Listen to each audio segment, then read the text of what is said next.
माझ्याकडे अत्यंत कनवाळू जागरूक असं विरोधी पक्ष नेत्यांचं एक पत्र आहे तत्कालीन मुख्यमंत्र्यांना, म्हणजे मीच होतो तेव्हा, तत्कालीन मुख्यमंत्री मी जेव्हा होतो तेव्हा तत्कालीन विरोधी पक्ष नेते हे आजचे सन्माननीय मुख्यमंत्री महोदय देवेंद्रजी फडणवीस होते आणि त्यांनी तेव्हा मुख्यमंत्र्यांना एक पत्र दिलं होतं. त्या पत्रातल्या 4 ओळी मी वाचतो. आता ही तारीख आहे 16 ऑक्टोबर 20 आणि परतीच्या पावसाने मराठवाडा, पश्चिम महाराष्ट्र आणि विदर्भातील अनेक जिल्ह्यांमध्ये झालेल्या प्रचंड नुकसानीबाबत आता तरी केवळ घोषणा न करता तातडीने थेट मदत देण्याबाबत.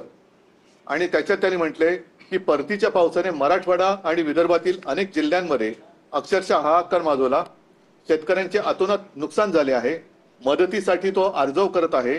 विविध वाहिन्यांवर शेतकऱ्यांचे अश्रू आणि व्यथा पाहून अतिशय वेदना होतात. या वेदना फक्त विरोधी पक्षाला नेत्याला होतात, मुख्यमंत्र्यांना होत नाही. मला झाल्या होत्या म्हणून मी तेव्हा कर्जमाफी केली होती. पण राज्य सरकारला अजूनही पाझर फुटायचे नाव नाही. पंचनाम्याचे आदेश दिलेत, या पलीकडे काहीही शब्द सरकारकडून दिला जात नाही. प्रत्यक्षात पंचनामेही होत नाहीत आणि शेतकऱ्यांना मदत तर मिळतच नाही.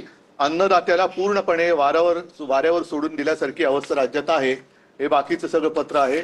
आता त्यातल्या शेवटच्या ज्या 2-3 ओळी आहेत, 2च, की नुकसानीची व्यापकता आणि सार्वत्रिक झालेले नुकसान पाहता तातडीने ओला दुष्काळ जाहीर करून दुष्काळाच्या निकषाप्रमाणे ही मदत दिली गेली पाहिजे. आपण तातडीने लक्ष घालावे ही विनंती. आपला गिचमीड देवेंद्र फडणवीस.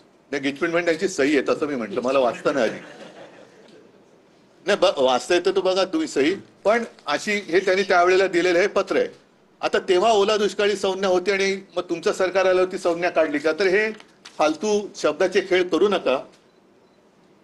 त्यावेळेला सुद्धा आमची नियत काढली गेली, सगळं काढलं गेलं, पण शेतकऱ्याला आज जी मदत पाहिजे ती अजूनही दिली जात नाहीये.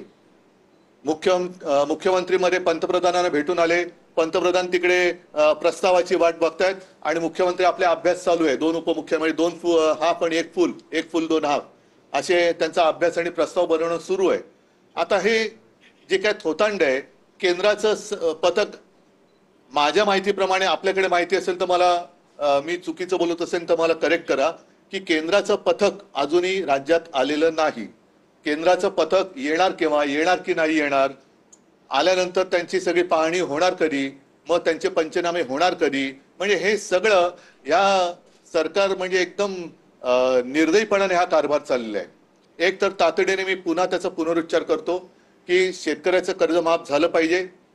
तुम्ही त्याला ओला दुष्काळ म्हणा, नाही तर तुमच्या अकलेचा दुष्काळ म्हणा, काही म्हणा, पण शेतकरी आज संकटात आहे. शेतकऱ्याला ताबडतोब हेक्टरी 50,000 रुपये मदत झाली पाहिजे. बाकीचे सुद्धा खूप विषय आहेत, कारण घरदारं वाहून गेलेली आहेत. पंतप्रधान आवास योजना हे मी यापूर्वी सुद्धा बोललेलं, तशी ग्रामीण योजना परत एकदा आणा किंवा नव्याने आणा.